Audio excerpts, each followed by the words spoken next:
क्या आप जानते हैं कि बॉलीवुड के एक अमर गीत के पीछे गुस्सा, नाराजगी और गालियों तक का सफर छुपा है?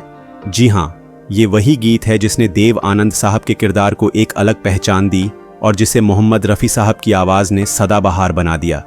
लेकिन यही खूबसूरत गीत बनते बनते इतनी कड़वाहट ले आया कि गीतकार ने भरी महफिल में देव आनंद के किरदार को गाली तक दे डाली। आखिर फिल्म गाइड का वह कौन सा फेमस गाना था जिसने पूरे बॉलीवुड में हड़कंप मचा दिया था? बात इतनी बढ़ी कि गाने के गीतकार और निर्माता के बीच ऐसी तनातनी हुई कि गुस्से में गीतकार ने देव आनंद के किरदार को भरी महफिल में गाली तक दे डाली। ये सुनकर आप भी हैरान हुए ना? तो क्या था वो गाना, कौन थे वो गीतकार और आखिर ऐसा क्या हुआ था जिसने बॉलीवुड में खलबली मचा दी? आइए ले चलते हैं आपको उसी पुराने दौर में जहां ये दिलचस्प किस्सा आपका इंतजार कर रहा है। दोस्तों, अगर अभी तक आपने इस चैनल को सब्सक्राइब नहीं किया है तो अभी इसको सब्सक्राइब कर लें ताकि ऐसी ही वीडियोस आपको मिलती रहें। फिल्म गाइड अपने दौर की वो महान फिल्म थी जिसने प्यार, ख्वाब और इंसानी जज्बातों को बड़े पर्दे पर कुछ इस तरह उतारा कि आज भी ये फिल्म दर्शकों की रूह को छू जाती है।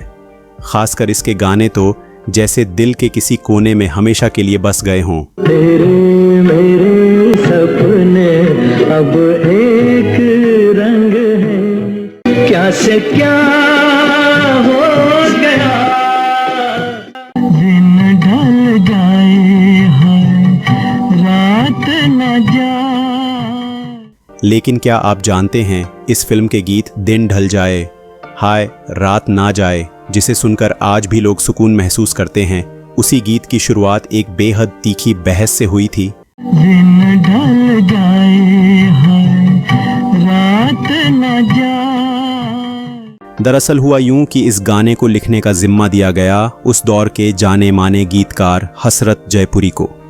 SD बर्मन साहब ने गाने की धुन हसरत जयपुरी तक पहुंचा दी और उन्होंने तुरंत काम भी शुरू कर दिया। लेकिन असली समस्या तब पैदा हुई जब निर्देशक विजय आनंद और SD बर्मन दोनों को लगा कि हसरत साहब गाने में उनके फिल्म के हीरो राजू गाइड के किरदार की गहराई को पकड़ नहीं पा रहे।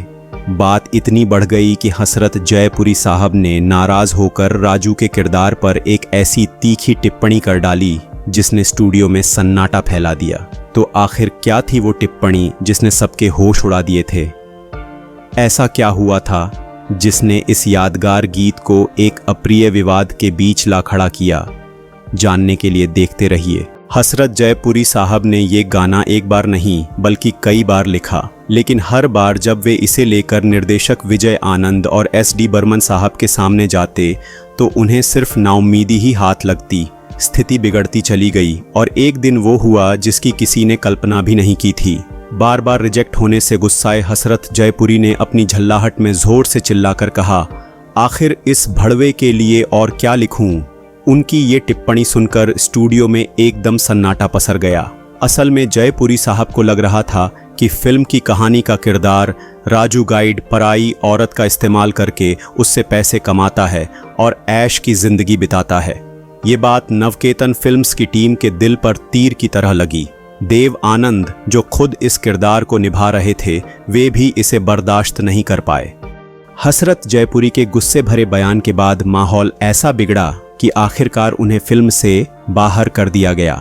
अब सवाल था इस विवादित गाने को कौन लिखेगा? तभी विजय आनंद ने याद किया उस गीतकार को जिसकी कलम में पहले भी उन्होंने जादू देखा था।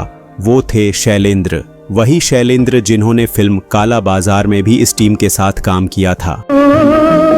खोया खोया चांद, खुला आसमान, आँखों। विजय आनंद के साथ उनकी जबरदस्त ट्यूनिंग थी। शैलेंद्र ने जब इस गीत को लिखा तो उन्होंने इसकी पहली लाइन ही ऐसी रची जो सबके दिलों को छू गई, दिन ढल जाए हाय रात ना जाए। इस लाइन को सुनते ही SD बर्मन और विजय आनंद समझ गए कि उन्हें उनका गीत मिल गया है। शैलेंद्र के शब्दों ने फिल्म की आत्मा को बिल्कुल सही तरीके से पकड़ लिया था। स्टूडियो में मौजूद पूरी टीम भी इसे सुनकर मंत्रमुग्ध रह गई। ढल जाए है रात न जाए। आखिरकार मोहम्मद रफ़ी साहब की मखमली आवाज़ में ये गाना रिकॉर्ड किया गया और देखते ही देखते ये गीत इतिहास बन गया। दिन ढल जाए है रात न जाए। कहते हैं गानों में जान तभी आती है जब उसे गाने वाला गायक उसके जज्बातों को महसूस कर सके। रफ़ी साहब ने जैसे अपनी आवाज़ में वो पूरा दर्द, वो सारी तड़प घोल दी जो राजू गाइड के दिल में बसी थी। इसी आवाज़ का जादू था कि जिस राजू गाइड को हसरत जयपुरी ने गुस्से में भला बुरा कहा था, उसी किरदार का ये गीत बॉलीवुड के सदाबहार क्लासिक्स में शामिल हो गया। आज भी जब ये गीत सुनाई पड़ता है तो लाखों लोगों के दिलों में हलचल सी मच जाती है। तो दोस्तों, ये था वो दिलचस्प किस्सा जिसमें एक गीतकार के गुस्से से लेकर दूसरे गीतकार की प्रतिभा और रफ़ी साहब की जादुई आवाज़ तक का कमाल शामिल था। फिल्म गाइड का ये गीत न सिर्फ अमर हुआ, बल्कि इसकी पीछे छिपी ये कहानी भी हमेशा हमेशा के लिए यादगार बन गई। उम्मीद है आपको ये किस्सा पसंद आया होगा। ऐसे ही दिलचस्प किस्सों के लिए हमारे साथ जुड़े रहिए, क्योंकि ये कहानियाँ ख़त्म नहीं होती, बस दिलों में उतर जाती हैं। दोस्तों, अगर ये वीडियो आपको पसंद आया हो तो इस वीडियो को लाइक और शेयर ज़रूर करें और इस चैनल को सब्सक्राइब करना न भूलें। मिलते हैं आपसे अगली किसी वीडियो में। तब तक के लिए नमस्कार।